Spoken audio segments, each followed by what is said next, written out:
So, in today's topic is the space between the noise. And is it a coincidence or not that there are three men here and only one woman? Because usually, if I had to stereotype, the women can go on and on and on and on. And and we are the noise and not the space. Yet a lot of us spiritual women at one point or the other have thought that the fact that the men were the space was that they needed to do their work so they could talk and get what we were saying all at the same time. So I'm going to become the space in this call, and you guys can become the noise. Is that just to help you believe that you were right in your decision of thinking that way? Of course, it's always about me. Just want to be clear. There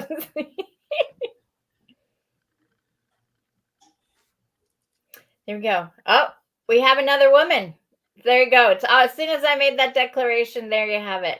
Maria's jumping up too, and she'll be listening. Hi, Maria, as the men start to talk about, or maybe they don't. Maybe they just stay in the space because they're very good at the space. I feel all this pressure. Me too.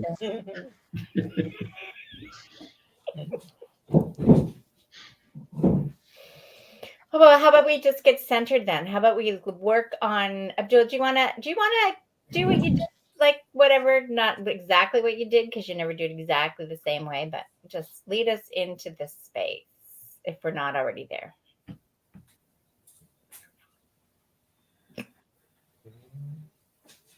Who are you talking to? Find your breath. Who's talking to you?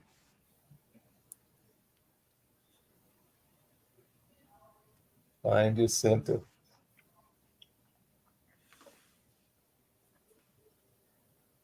Allow yourself to recognize the movement of the breath as it goes into the center of your face. Through your nose,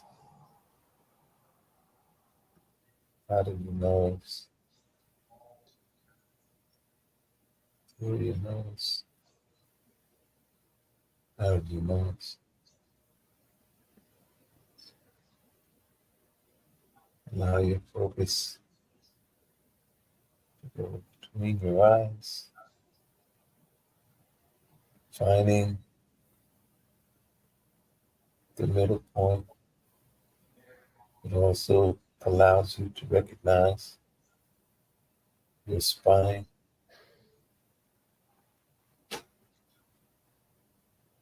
And allow yourself to feel centered through your nose, out your nose, in your nose, out your nose. Just maintain your focus, your high point of consciousness.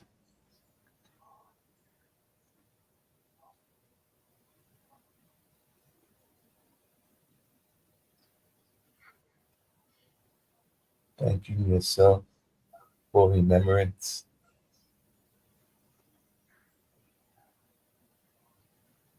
for awareness.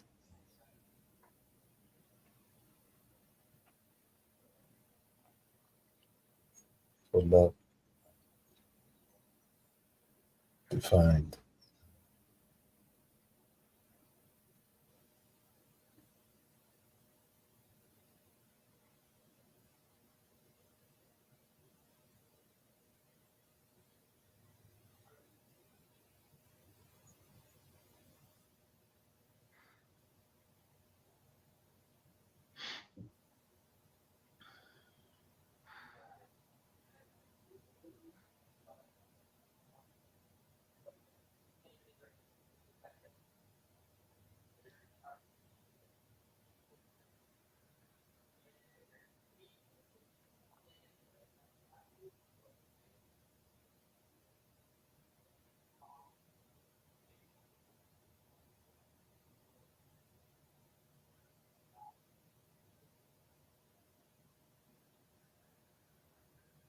Allow yourself to be more conscious,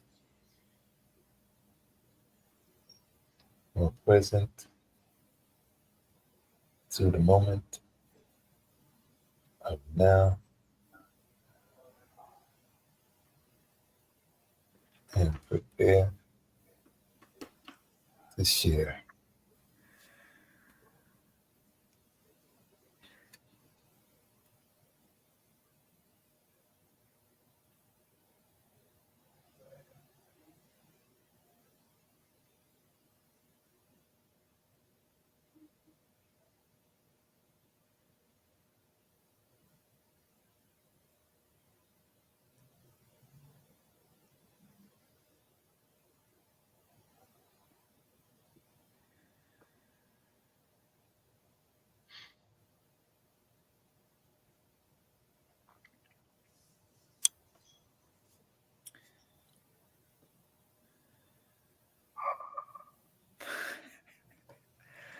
As much as I'm enjoying this beautiful silence, a thought came in, and so I'll share it. It's in that no thought place, that place of, so not only there's no words, but there's no mental chatter either. That place of no thought, that place of emptiness, that from which infinite potentiality exists. From there, all is possible.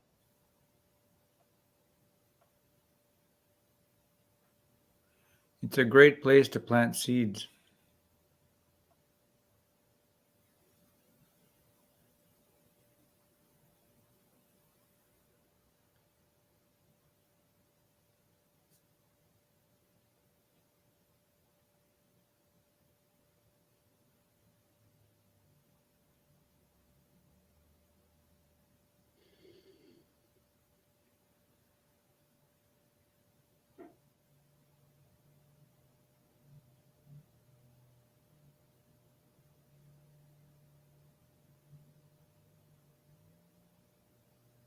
I'm reminded of how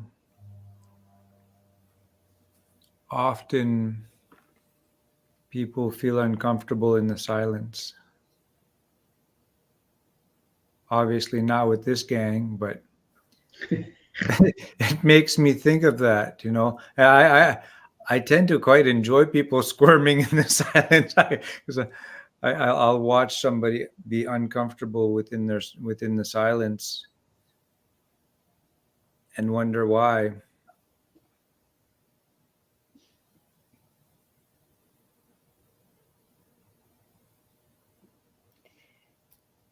I can speak for me. Isn't that a novel concept? Is like, who else is speaking for me?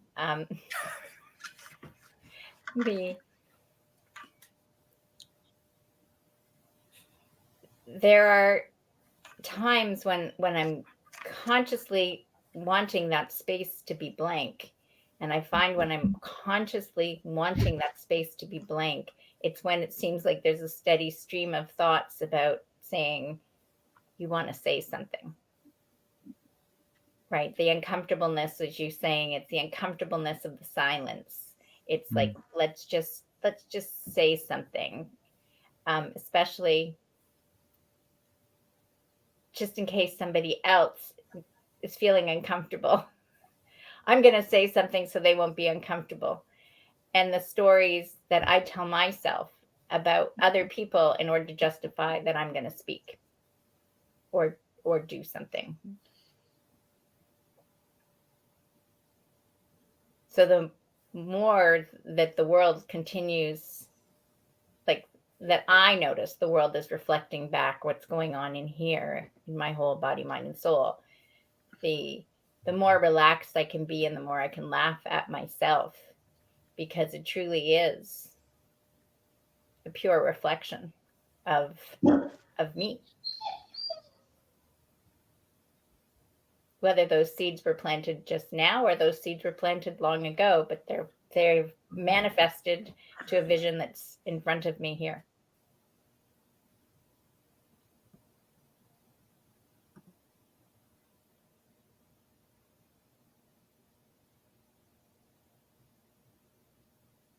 if we factor in the human experience with the ego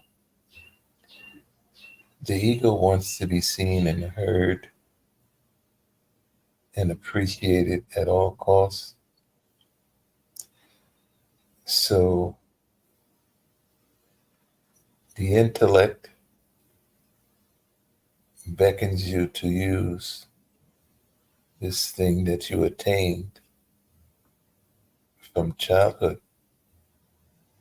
this thing that is valued, called education or intelligence.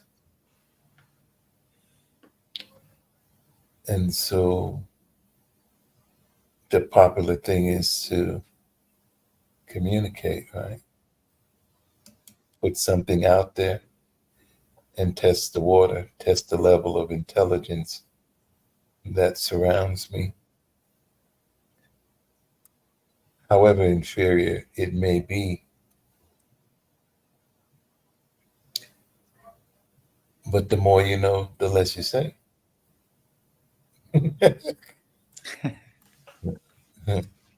Because you use it, you use the means to its end.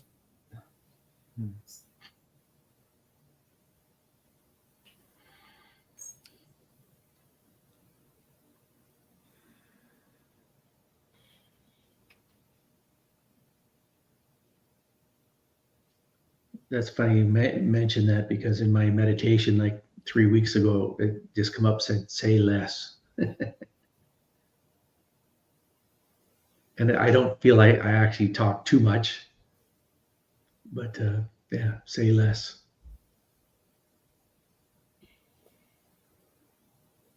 Well, when I was about 23, I met an Iranian gentleman, Mr. Hasser Shahi.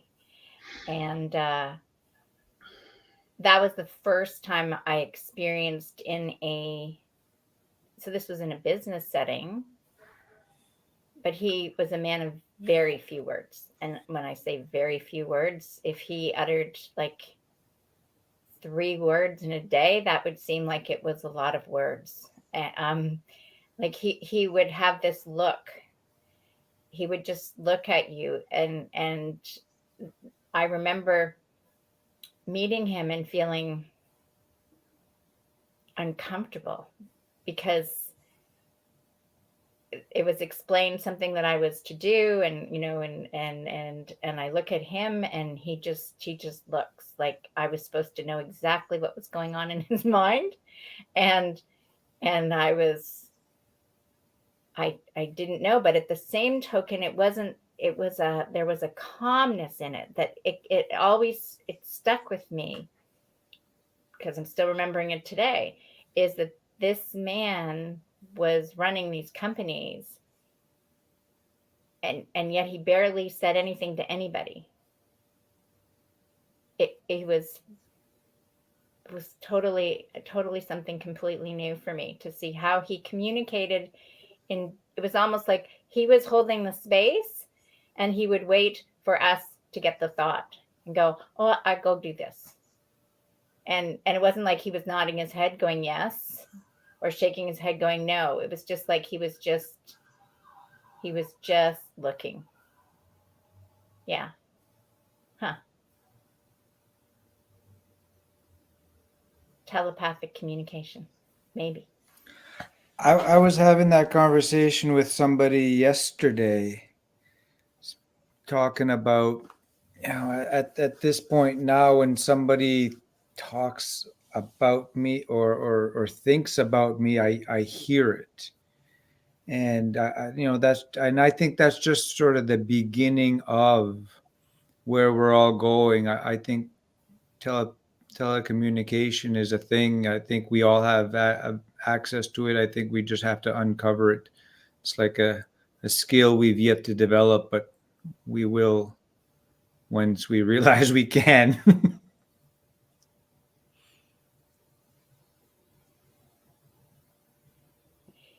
Can you say more about that when you said you feel like other people are talking?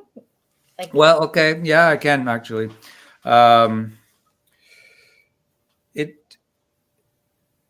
it started off as for me, I hear it as I think of them.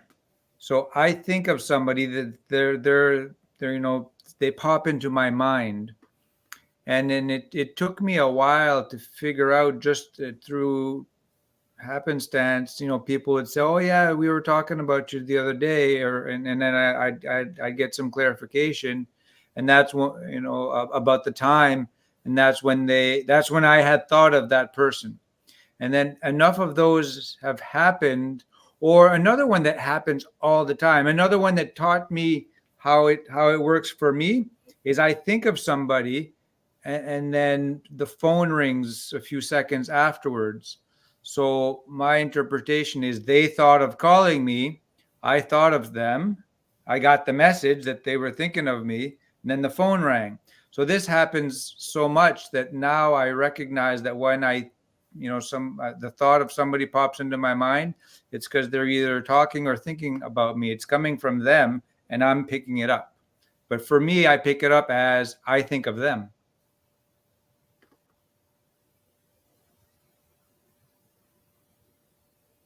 Has that happened to anyone else? Yes, it has quite often. And in a sense, it's showing us that in the three-dimensional realm, we experience time and space, and our ego is a gift, so we can manage living in the three-dimensional context for a while. On the other hand, some call them telepathic, doesn't matter what they're called. These other experiences remind us that actually there is no time and space, and information is instant. So we can connect immediately. And like right now, I've got the pot of violets on my hand because the violets have been talking. So I invite you to please accept this pot of violets into our conversation. They're different plants because one is purple and the other one is pink. So I often find that the trees, like the plants, have something to say, and as a courtesy, it's translated into words for me. But I don't know who does the translation. I think the plants are laughing.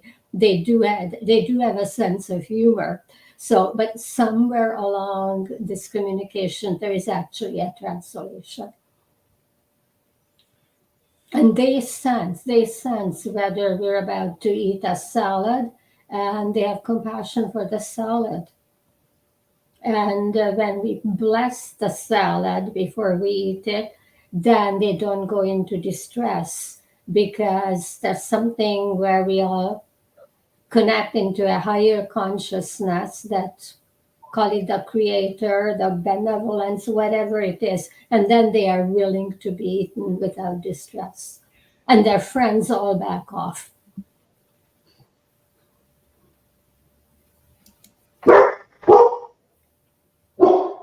All right, there's somebody else in this conversation who is non-human.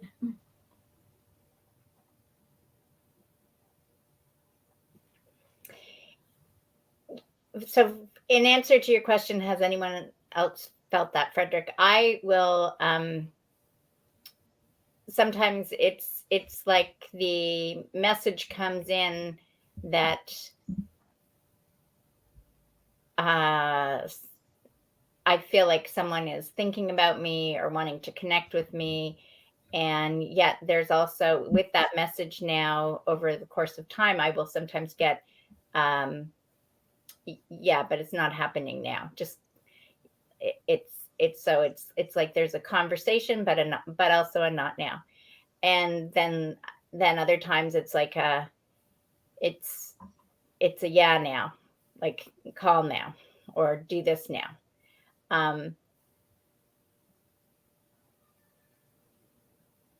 So in the scope of everything is now, I think that's how it gets translated for me. It's like it's a pause. It's like, oh no, pause. It's not.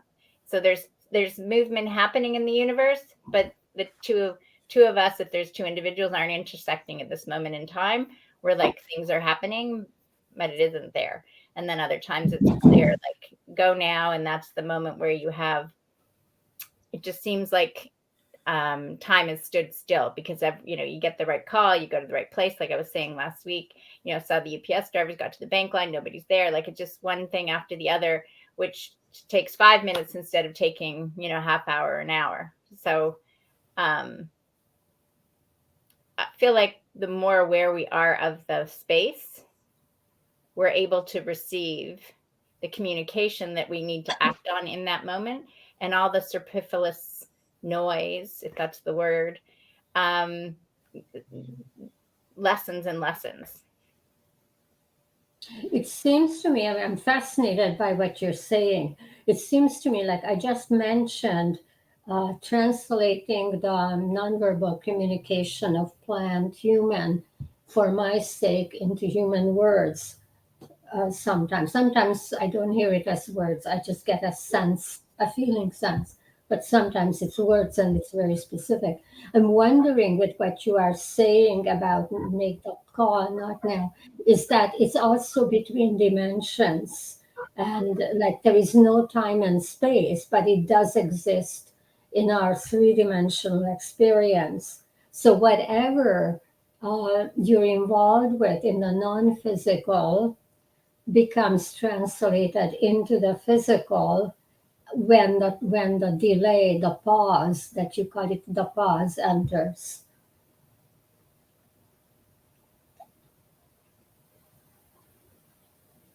Well, on the fourth dimensional level, thoughts are always arriving at their destination. And so And we have to, we should practice unlearning, ignoring them. And so what I practice doing, because a lot of times the other party is not as dedicated to honoring their thought, their transmission. And so when I get a strong thought, it'll come again. I'll text prayer hands, a flower, and then just keep moving. You know what I mean? And because as beings, we have to remember who we are. But if we don't practice it, so we being obedient, because the how to is always being shown to us. So it's a simple thing, a simple act, because the human being has to consciously decide to participate in the process. They can't be compelled or forced to do something against their will. So we have to consciously decide to reactivate our being. And so even in the plant life, because it's a constant communication that goes on when we have plants, the fact that we may feed it, water it, etc., that communication, the plant becomes accustomed to our energetic field and being in it. So when we step out of it, it's aware of our absence. And if we stay away too long, when you come back, you'll see the plant in a state of deprivation, to express to you that it was deprived of your energy. And it can be reactivated with a communication. And so holistically, we should practice, just being aware and participating, being obedient to the things that are coming to us at all times.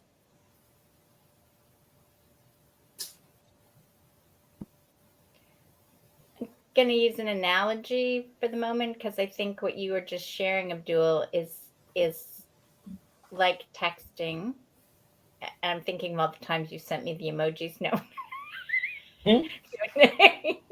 You know, is that there are a lot of people that get a text message and feel they need to respond to that text immediately. Like, you know, someone sends a text and they don't ever discern that they have a choice of whether to respond or not respond. It's like they're engaging because somebody sent them something. And for me, that's that, like, when you can start to look at your text messages as, do I need to respond to that? It's like almost like one step for the physical form to get that when you receive a message up here or, you know, anywhere in your body, like, does that require a response also? You know, or is it just literally like, because other people are thinking about you, do you need to interact with that? Because Jacqueline's talking about, like, hey, we've got this live now, you know, do you need to engage in it? Or is it, or are you honoring oneself and what it is that what you need to do, what each of us needs to do in that moment in time? Would that be a fair analogy? Well, deciding to be courageous enough to be who you are and who you are becoming. And so, for example, I was in the gym just yesterday, and the cleaning lady, you know, she likes to float in my space. So I had finished my little cycle exercise, and I was about to leave, and she was right around me. She said, "Are you okay? You ready to finish?" And I said, "Yeah." So I said, "How are you?" And she said, "I'm fine. You know, I'm fine, or I'm good." But she didn't look good. And so, you know, the willingness to recognize the moment, you know what I mean? Because we talk about synchronicity. Okay, I know I'm there. Do you remember why you're here? You know, what you woke up and what did you ask for? You know what I mean? In that moment, she said,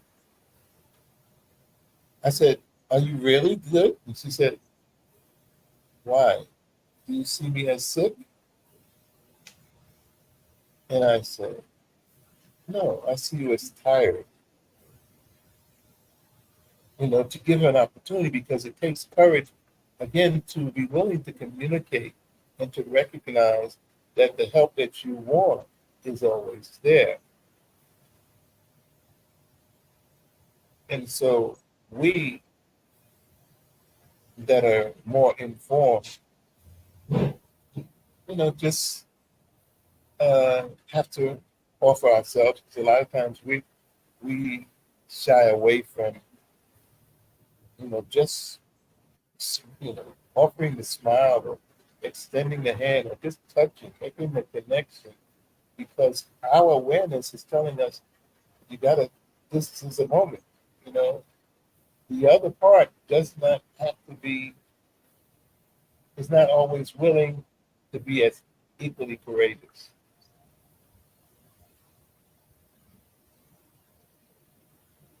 Okay?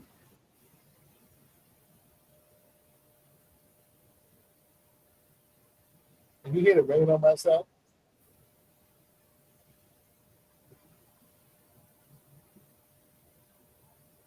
It's quiet. I had this experience this morning where, you know, I've got a job, and I was getting up and I was going to go to work, but I didn't know what I was going to do there. And it didn't feel right to go. And it was this just really weird feeling. I didn't need to be there. And I wasn't sure what I was supposed to do with my day. It's a work day, but habit says go to work, but I don't feel like I'm supposed to go to work. And it's just this weird feeling of like I don't feel I'm supposed to go, but I'm supposed to go out of habit or societal norms. I'm supposed to go, but I don't feel that way. So I decided to just have coffee and go sit on the deck until I figured it out. I needed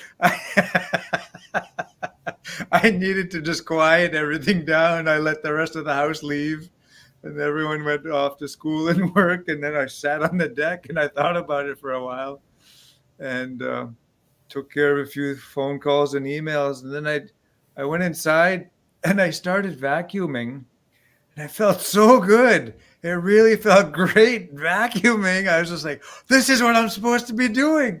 And I spent the day cleaning the house, and it was the best day ever. It was the weird, yeah.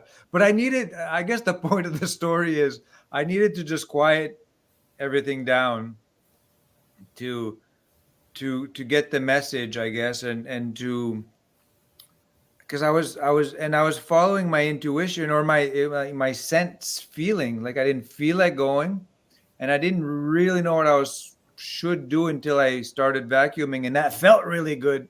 So that was like my body was giving me confirmation, because I was just really enjoying the vacuuming and then the cleaning all day. And so I don't think that would have worked if I would have just gone into my busyness of the day, and I would have probably had a crappy day at work, or wouldn't have accomplished anything. It would have been just busy work. So slowing down and getting quiet, the sitting on the deck part was the key. Yeah. And that's kudos, Frederick, because I think like for me, that's trusting the timing, right? If your day is all packed, how do you get to respond to spirit if you only live by your day timer? Yeah. And Greg has, I think, said the same sort of thing, is that if there's no space for spirit in your life, how does spirit show up?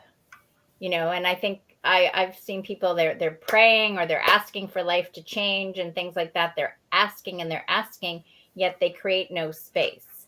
It's like, as long as you do it between 4:35 and 5 o'clock as I'm driving, or what, like back and forth, there's just, they want to stay in the box of their habits, yet they're asking to get out of the box. And I see that everywhere in the world now, right? Like people are asking and saying, well, will the world change? Will the world change? But just let me hold on to everything that I believe at the same time, so I don't have to really change. But I want it to change, right? Just as long as I change without having to give up what I really am attached to. And I go, I don't know about you guys, but for me, anything that I've ever had to do, I've had to let go. Let go of the one, in order to cross the ocean, I got to let go of the one side of the ocean to cross the other side. In order to get to Costa Rica, I had to get on the plane here and let go and get there. And people are up for doing that for maybe an adventure, for a weekend, but to truly transform their life and getting out of their habits, I think that's what the world's working on right now. Grief is very tough. It's an extremely difficult, painful experience. And there is grief that is obvious when someone's loved one dies, or when there's a marriage breakup or job loss. Certain things, it's obvious that someone is in distress. There are other kinds of grief that are not obvious. When belief systems change and there's no clarity, it can be very confusing and turbulent because there's no clarity. And that too is a form of grief, but it doesn't get called grief. And so I find I've got a lot of compassion when I'm seeing people in distress, not necessarily extreme distress, just uneasy about the changes, about uneasy with going into with the uncertainty of how the world is changing, and there's a lot of letting go that has to happen for new to emerge, and we're helping that new, not necessarily with our thoughts, but with the quality of our vibration. And I just have so much compassion because a lot of people are in pain with that transformation.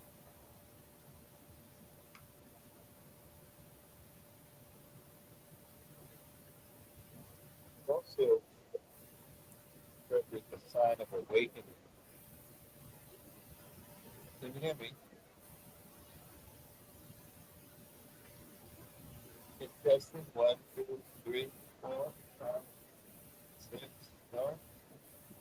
Come closer. See if that works.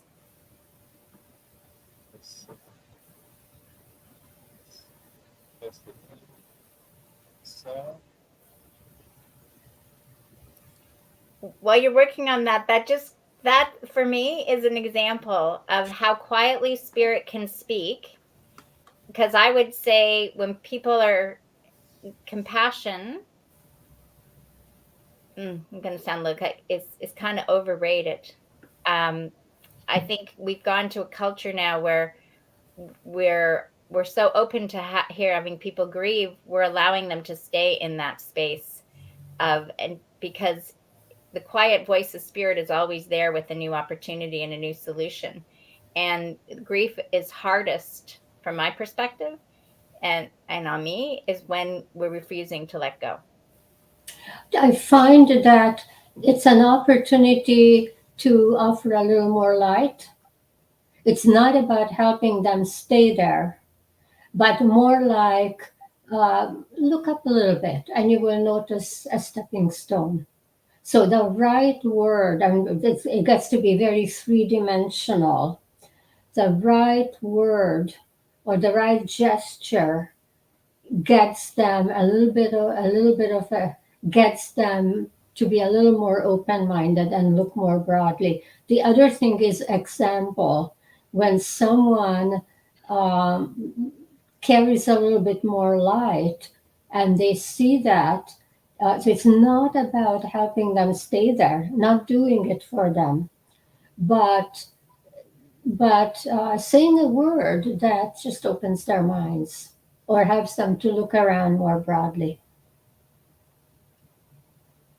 I find that we are helping each other shift. The focus is not on making it difficult for them to shift by helping them to stay there. Rather, it's about helping them with that little tiny bit, whatever form that encouragement is, smiling at a stranger and it changes their day because somebody smiled on them. And then outlook shifts for the rest of the day. I do agree with what we were saying in the regards of to reach the next shore, you have to let go of where you're at. To transition, to ascend, to grow, to evolve, letting go needs to happen. You can't stay who you are and expect to grow at the same time. You can't hold on to everything and expect to change. A letting go and needs, a shedding of the old energy needs to happen. Whether we have to drop into grief to let go, maybe. Sometimes if it was an important enough part of your life that you're letting go so you can transform, you may have to go through grief. That's possible, but I don't think it's necessary. It depends on the importance that thing that you're letting go of held in your life, I suppose. But the letting go, I think is necessary to grow. Someone recently told me that hardships are the best teachers because it forces people to be willing to change. And so grief can be big, grief can be unnoticed, but sometimes people don't grow without something adverse that gives them a jolt or a push to change. Yeah, I think spirit will kind of whisper gently, and if you don't get that, then there'll be like a tap on the shoulder, and if you don't hear that, there might be a little bit of a shove, and if you don't get that, then you'll get a. But yeah, so we do sometimes get knocked out of our comfort zone by the spirit or by the universe, so that we can move forward and fulfill what we came here to do, and that can be traumatic. There are stories people tell about somebody who inspired them and that helped them to change their lives. So there is a role for encouraging one another, whatever that form takes. It can just be nothing more than somebody notices something. That's a good example. Like, we're not as isolated as we may appear to be. We do have an impact on each other, whether we acknowledge it or not. So Yeah, we might as well make it a good impact. I completely agree that a smile and a kind word can go a really long way for somebody else. We don't know what anyone else is feeling inside, and if we're going to be spreading stuff around, why not have it be kindness?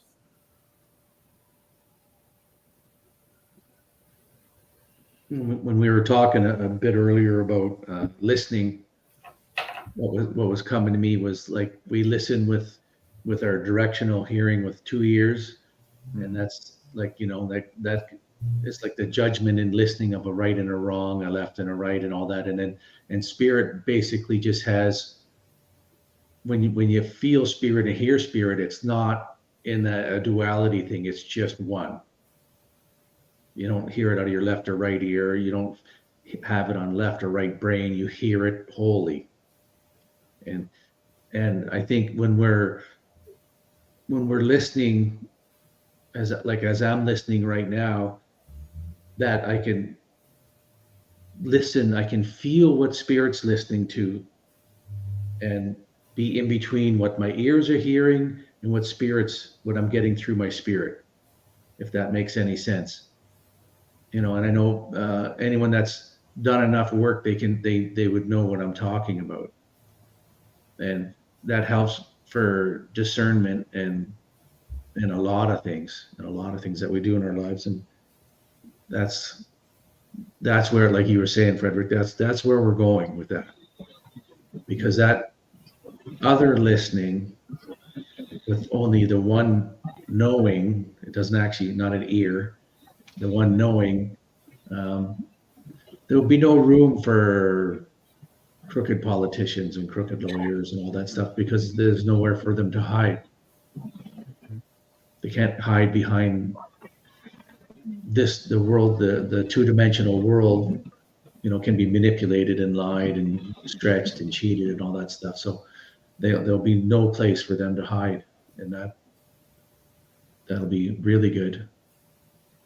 In the silence, we have a tremendous impact. There's been an interesting study. There was an area in Chicago with a very high crime rate, and a group of advanced meditators went there for 3 months, and 7 days a week for 2 hours they met and went into a deep meditation on concepts such as compassion, peace, and so on, like very positive, deep meditation. And during the 3 months, the crime rate dropped. So it's interesting that whoever would have committed crimes, their behavior changed. So silence is just so powerful, and through our silence we have a huge impact. Like, spirit connects us and act through us, even in our silence. They did not go there to drop the crime rate. They were curious. And police statistics are police statistics, very three-dimensional. So at a higher level, higher dimension, whatever it is, in the silence, they had a three-dimensional impact. Yeah, and that study or that's been reproduced over and over and over again in many countries on different scales, and that's just proven now.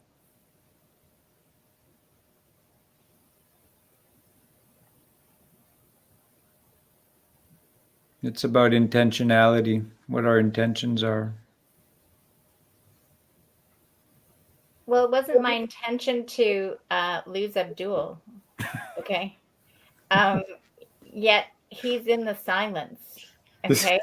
And I feel that there's the silence that is where source is, that we experience sort of wholly, and there's the silence that I'm not speaking. Just for clarity for some of these people, I'm not speaking, but the ticker tape in my mind is going rapidly, right? So there, if there's different varying degrees of what we call silence. Also, the sound of silence isn't necessarily silent when some people are talking about silence.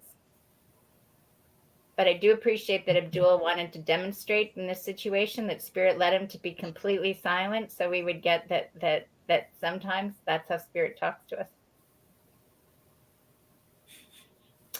And he's gonna try one more time. Let's see if we get him, since he's been silent. And if you can speak now, because you've been so good in the silence, and Spirit's been teaching us while you're away, you can finish off with some noise.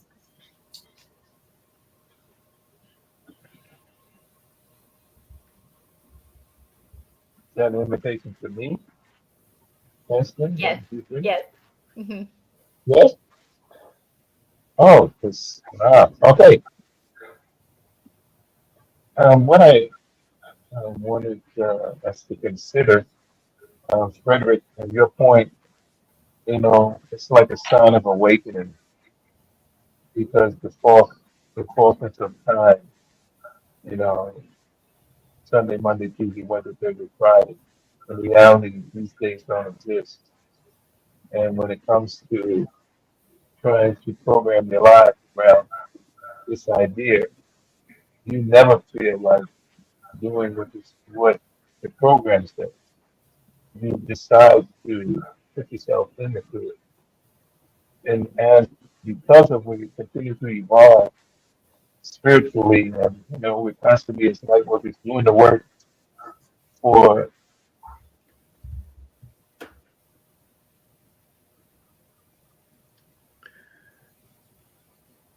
We lost him again.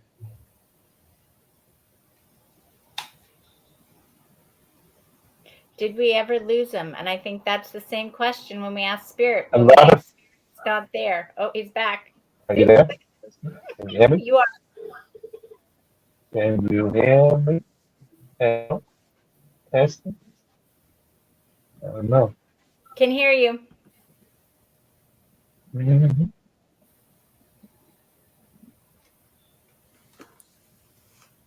Oh, gone.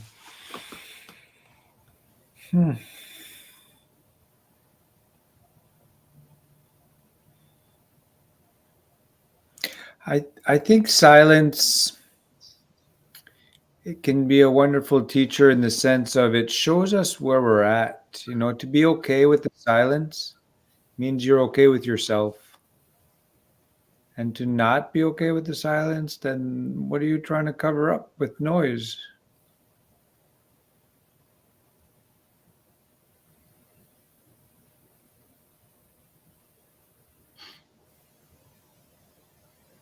Well, in our society, we're used to, I think, so much stimulation that when there's no no stimulation, and we kind of feel like, oh my God, there needs to be something in here.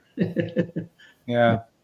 Like lots of, I got the one friend on Facebook, and every single weekend she's out partying it up and seeing live bands, and we get like 4 posts a week, and I don't know, that's her life, right? She just likes going out there, listening to live bands and screaming, running around, jumping up and down and dancing her head off, right?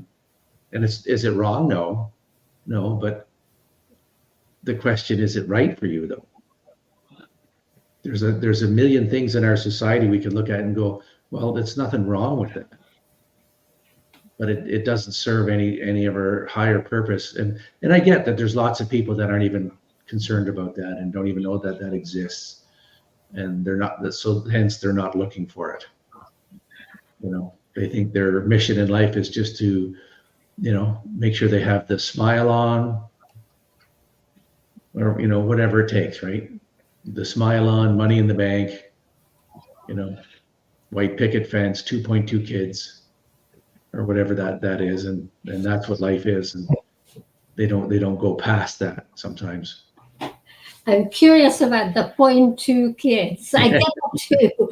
How do you slice the rest of it? You just pointed out the nonsense of statistics. Yeah, they're a shortcut, but they're just a shortcut. I'm in the process of reading The Divine Design by Lori Ladd, and she's talking in there about some people come into the world just to experience physicality. They're not here, or some spirits come into the world. If I will use the word spirit or souls or whatever word you want to use, come in and embody, and have this life just to experience the physical. They're not here to make it any better. They're not here to change anything. They're not here to ascend. They're just here to live and experience life. And that's okay.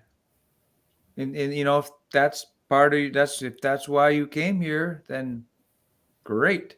I know that I came here more as a light worker. I came here to assist the process of ascension. And I have like sort of a mission, with my life, because that's why I came here. And so that's why I love talking about these things. But I've come to the realization that it's not for everyone, like Greg says, and that's all right. And do not judge. Do not judge. Yeah. No. Yeah. I'm still friends with a lot of my friends from high school, and we get together, and it's like all they want to talk about is like football stats, hockey stats, and they're like so into it. They're into it. Like the amount of knowledge of numbers and stats and all these things they have in their head is like, these guys could run a multinational company if they directed it that way, and I got nothing to say during that whole conversation because I don't know any of the stats. I don't even know who's playing what.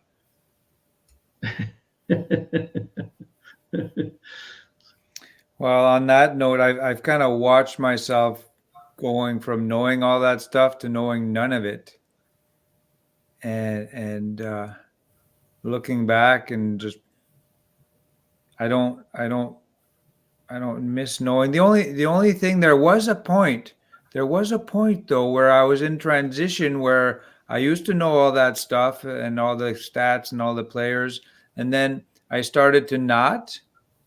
And then socially, I was awkward for a while because I couldn't connect on that level anymore. And then I got to a point where I didn't care to connect on that level, and I'm okay now. But for a little bit, there was a disconnect that I wish wasn't there, that I had to grieve and let go of. Yeah. Yeah, that's part of the letting go and the grieving that we were kind of talking about earlier.